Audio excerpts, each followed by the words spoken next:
In this video, I'm going to show you how to install GCam 9.6 on your Realme 10. Step 1. Tap the first link in the description to open the article. Step 2.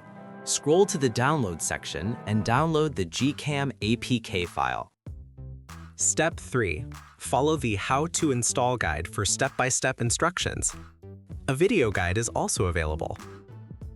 That's it. Don't forget to visit the article for complete instruction in APK file.